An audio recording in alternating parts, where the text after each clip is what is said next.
Nagaan isiniif haa ta'u, akkam jirtu hordoftoota YouTube chaanaalii koo.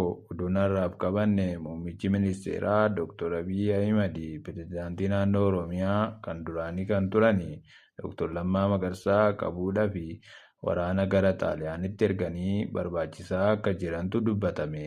Akkasumas gara mootummaa Xaaliyaanitti xalayaa barreessuudhaan Lammaa Magarsaa dabarsanii akka kennaniif gaafachaa jiru jedhame.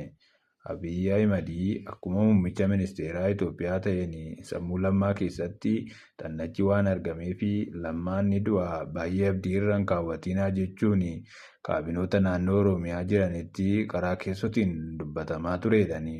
Akka namni hiriyaa Dr. Lammaa Magarsaa ta'an BBC Afaan Oromootti himanitti Dr. Lammaan erga fuula uummataa duraa dhokatanii fi aangoo hundarraa gaggeeffamanii ji'ootaa fi mana isaanii keessaa akka hin baane fi namaanis waliin quunnamne hidhaa dhaabbii irra turan jedhanii mana isaanii keessatti ji'oota 6 olii fi akka namaa waliin argine akka manaa hin baane ta'ee manni isaanii eegumsa cimaa qaba ture. Booda oduun Lammaan hidhameera jedhu kun gungummiin dabalaa dhufnaan jaarsummaa wayiitiin akka biyyaa ba'u ta'ee jedhu qondaalli dhaaba biyya bulchanii kan hiriyaa obbo Lammaa Magarsaa ta'anii.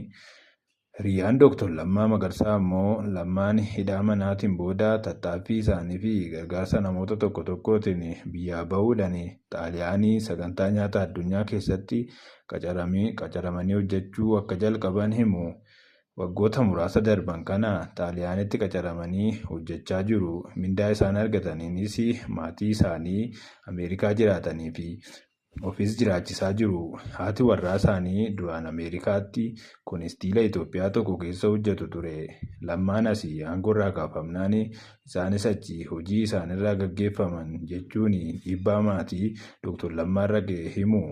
Amma jireenya isaanii malu jiraachaa hin jiran kutaa tokko keessa qofaa isaanii jiraatu. Biyya ormaatti yeroo isaan hedduu qofummaa isaanii dabarsu jedhu. Dr. Lammaa Magarsaa erga biyyaa ba'aniis waan keessa darbanii fi haala keessa jiran irratti miidiyaatti ba'anii dubbachuuf fedha hin qabani. Gaafa isaan rakkatanii, gaafa isaan hidhamanii sagaleen isaanii baduu uummanni kun eessa jirta jedhee hin gaafanne. Aangoonni duraan waliin turanis eessa jirta hin jenneen isaan kanattis mufii qabu jedhu. Hiriyaan isaanii kun anatu siyaasa kana jala dhaabbate yoo ta'ee fi anatu dogongore yoo ta'e mee yaa hojjetanii yoon callise wayya kan jedhu callisuu filatanii dubbadhee rakkoo uumuu hin barbaadu jedhu yeroo baay'ee isaa yeroo dubbatanii. Erga biyyaa ba'aniis aangoota Itoophiyaa faanas ta'ee du'a qofatu adda nu baasa kan waliin jechaa turanii. Ministeera muummee Dr. Abiy Ahimad waliinis quunnamtii akka hin qabne himu. Namoonni Dr. Lammaa Magarsaatti dhiyaatanii fi BBC'n dubbise kunneen ji'oota darbe kana keessaa immoo biyya jiraatanii Xaaliyaanitti namoonni mootummaa Itoophiyaa irraa ergamanii hordoffii akka irratti taasisaa turanii fi bakka amma jiraachaa jiranitti yaaddoo akka qaban dubbatu. Hiriyaan isaanii BBC'n dubbise kun akka odeeffannoo gahaa ta'e qabnutti Itoophiyaa irraati garee lamatu biyya isaanii jiraatan deeme. Gareen tokko garee qaamolee nageenyaati. Achi deemanii argachuuf yaalanii ture. Garuu argachuu hin dandeenye jedhu. Gareen lammaffaanis akkasuma Xaaliyaanitti isaan argachuuf yaalee ture. Isaanis argachuu hin dandeenye. Dursa odeeffannoo waan argataniif baay'ee waan of eeganiif isaanis wal arguu hin barbaanne jedhu. Dr. Lammaa Magarsaa waggoota muraasa dura Oromiyaa qofatti osoo hin taane sadarkaa biyyaatti nama siyaasaa jaalala guddaa horatanii fi waa'een isaanii leellifamee fi sirbame keessaa nama baay'ee jalqabaati. Siyaasa Oromiyaa fi biyya keessaa dhiibamanii ba'uun Dr. Lammaa Magarsaa uummata Oromoofis ta'ee hawaasa biyyattiitiif kisaaraa guddaa qaba. Garuu kana hin hubatamne akka ta'e himuun namni siyaasaan dubbisne kuni. Isaan siyaasa keessaa ba'uun Oromoofis Itoophiyaafis gaanfa Afrikaafuu kisaaraa guddaa fide. Osoo inni jiraate Oromiyaanis Itoophiyaanis fuula akka ammaa kana hin qabaattu jedhee namana jedhu. Lammaan jaarsummaan amansiisanii gara federaala irratti ol kaasanii. Dr. Lammaan naannoo Oromiyaa keessatti fudhatama guddaa nama horatanidha. Akkasumas garee isaanii waliin ta'uun naannicha keessatti dammaqinsa dinagdee fi siyaasaa waan uumanii fi fedhii naannichaan gadhiisanii federaala deemuu hin qaban ture. Fedhiin Lammaa naannoo Oromiyaa jabeessuu ture. Oromiyaa yoo jabeessine abbaan fedhe muummicha yoo ta'e waan Oromoo duubatti hin deebi'u ejjennoo jedhu qabu ture jedhani.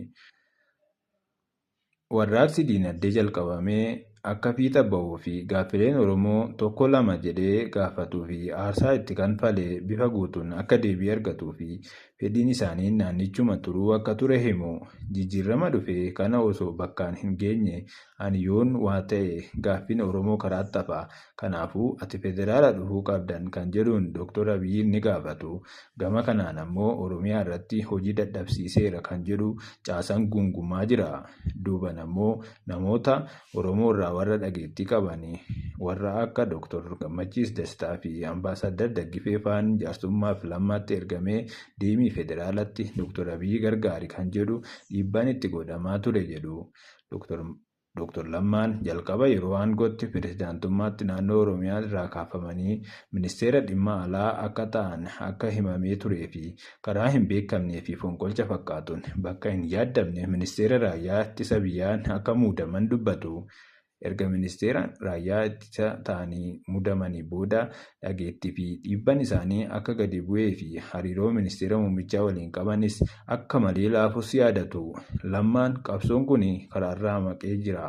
Muummichis kallattii nuti qabsoofne irra hin jiru. Abbaan hirrummaa haaratu ijaaramaa jira kan jedhu namoota itti dhiyaatu waliin dubbachaa turani. Yeruma gabaabaa keessatti Oromiyaa irraa kaananii booda barbaachisummaan Lammaa akka dhumetti adeemamaa ture jedhu. Adeemsa kanaan booda Dr. Lammaan miidiyaatti akka hin baane dhorkamuun ji'ootaaf ija uummataa jalaa dhokatee akka dagatamu irratti akka hojjetames dubbatu. Hiriyaan yoo Dr. Lammaa kan ta'anii fi hanga ammaatti hariiroo gaarii qabaachuu kan dubbatan namni BBC'n dubbise biraas hariiroon Dr. Abiy fi Dr. Lammaa garaagarummaa bu'uuraa uumee tururraa madda jedhu. Dr. Lammaan maaliif qabsoofne? Maaliif jireenya keenya irratti murteessinee aarsaa kaffallee kan jedhu gaafatu. Uummata kanaaf jennee erga aarsaa kanfallee gaaffiin uummataa kanaa deebisuuf dursa haa goonu ejjennoo jedhu qabu ture jedhu. Gaaffiin Oromoo lakkaa'ee nutti kenne kana deebisnee isaan kaan itti aansinee kan jedhu ture ejjennoon isaanii. Kanarratti muummicha waliin waliigaltee kan dhabame jedhuun ibsu. Garaagarummaan yaadaa qaban kun ammoo aangoo isaanii dhabsiise.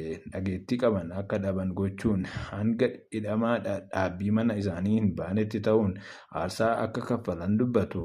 Lammaan aangoo fi miseensummaa irraa akka dhiibamu ta'ee jedhamee kan hojjetamee fi dhageettii guddaa waan qabanii fi uummanni nu caalaa isaan dhaga'uu danda'a sababa jedhuunis waan kana godhan jedhu. Lammaan dhageettii guddaa waan qabuu fi muummicha fuuldura dhaabbatee lakkii kun sirrii miti jechuu danda'a. Yoo inni jedhe ammoo namni isa dhagaa miseensi Lammaaf gurra kennuu danda'a kan jedhu yaaddotu turedhu. Namni miseensa koree hojii raawwachiistuu turan kuni akka jedhanitti ammoo Lammaan aangoo fi miseensummaa keessaa rukutamee ba'uun miseensa isaanii gadi jirutti sodaa fi yaaddoo guddaa kan uume akka ture dubbatu. Muummichi Lammaa nama hamma kana ga'u kan rukutee aangoo irraa ari'e nuyi ammoo lafumarraa nu balleessuu danda'a kan jedhu miseensi kaan biraatti sodaa guddaa itti uumee ture jedhu.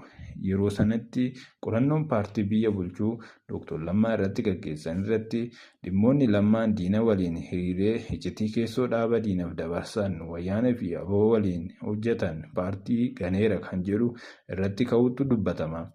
Kanaan alattis Lammaan hojii annaa irratti hirmaateera kan jedhu waltajjii sana irratti ka'uu baatus bal'inaan miseensa keessatti akka odeeffamu ta'es turuu himu.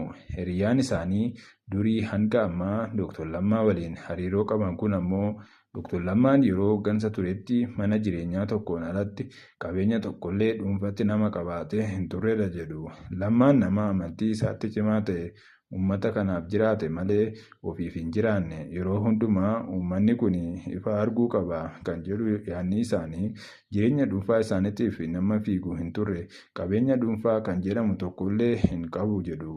Oduun nuti BBC irraa walitti qabanne waa'ee Lammaa Magarsaa irratti kutaa tokkoffaan kanadha. Kutaa lammaffaa yeroo itti aanu kan isiniif dhiyeessinu ta'a.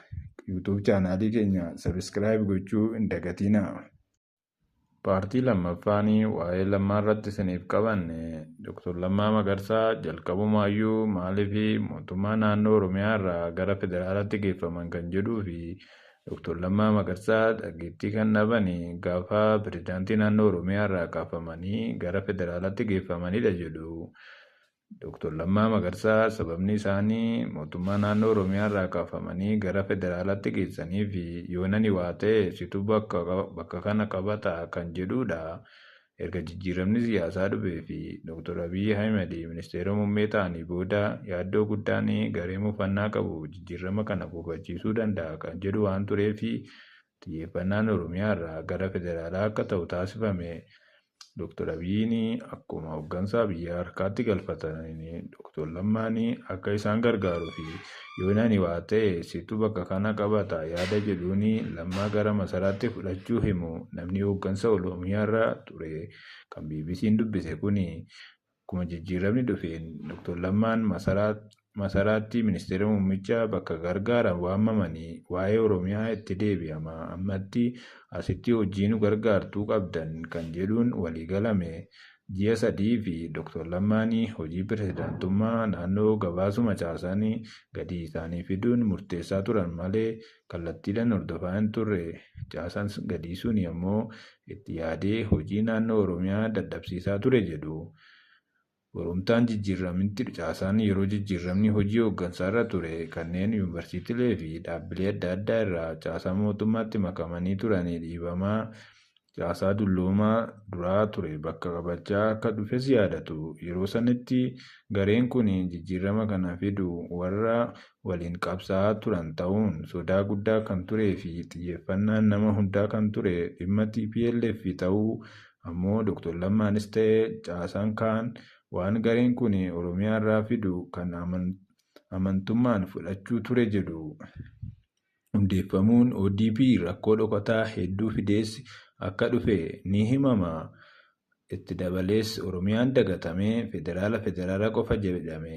Qabxii ijoon erga jijjiiramni dhufee booda Dr. Lammaa fi Dr. Abiyyiin irratti waliigalteerra gahuu dadhabanii fi boodarra waan Oromiyaa hundi akka duubatti deebi'uu fi Dr. Lammaanis aangoo hundarraa akka dhabaman godhe dhimma gaaffii Oromiyaati jedhu maddi BBC irraa odeeffanne.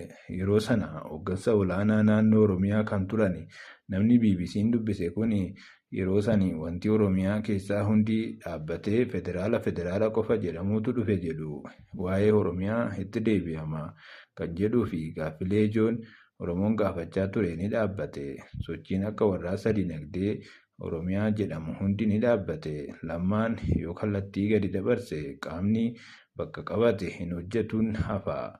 Dr. Lammaan erga waa'ee Oromiyaa irraa federaalatti akka xiyyeeffatan godhame garuu ammoo aangummaa pirezidaantummaa Oromiyaa turan caasaan isaan jala shira hojjetuun naannichi akka dadhabu godhame ololli itti aanu Dr. Lammaa irratti akka deemu godhame jedhu.